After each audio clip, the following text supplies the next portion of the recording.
Hi, Blast Pop here. Today I'm looking at the end of turn 3 for Omaha Beachhead, a game published by Victory Games in 1986, designed by Joe Belkowski. Game turn 3 was rather interesting in that all the initial invasion restrictions have been lifted and the game becomes more normalized in terms of the gameplay. The Americans continued their advance, pushed the Germans back. The Germans were able to withdraw their engineers that were over here and almost surrounded, although another battalion of Germans, actually it was the engineers, they moved back and they still got surrounded, but another unit managed to escape, and the Germans have kind of ceded the area up near Point du Hoc, which is up here, which the Americans finally did capture, and went beyond and captured another objective. The Americans right now can use maneuver to their advantage, and the Germans have relatively few forces. One of the keys to the game, actually, is for the Germans to find an area that they can defend, stake out as their front line, and then use artillery as a 2-point combat die roll advantage for when the Americans attack. The question is, how do you establish that? You have to slow the Americans up sufficiently, either through casualties or just trying to trudge through terrain or finding good, judicious points to defend from.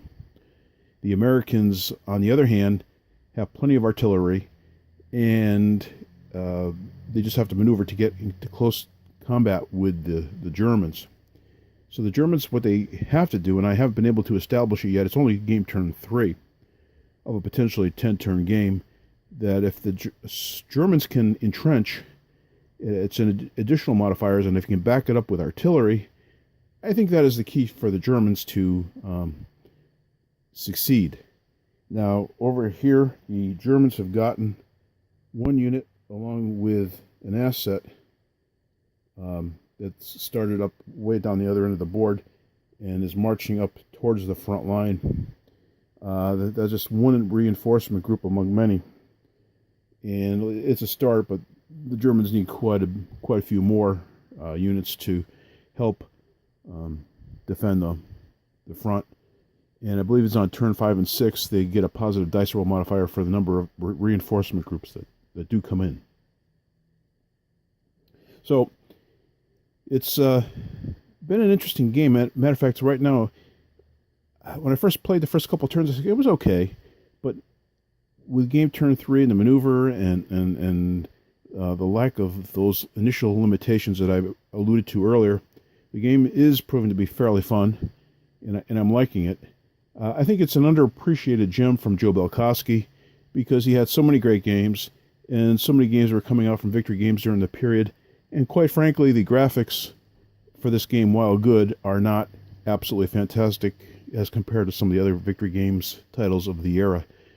But anyway, the game's rules are very tight and so on and so forth. So I will continue this. So this is the end of what the game looks like at the end of turn 3. And the Americans do have a nice beachhead here. Do they have enough ability to capture enough victory points to win the game? It's way too early to tell. The Americans have 4 victory points that have accumulated thus far. They got a long way to go in terms of victory points. Strategically, the Americans will win. It's just a question of how well they'll win, and the victory points are used for the balance of the game purposes. Anyway, please like, comment, and subscribe. This has been Blast Pop. Bye.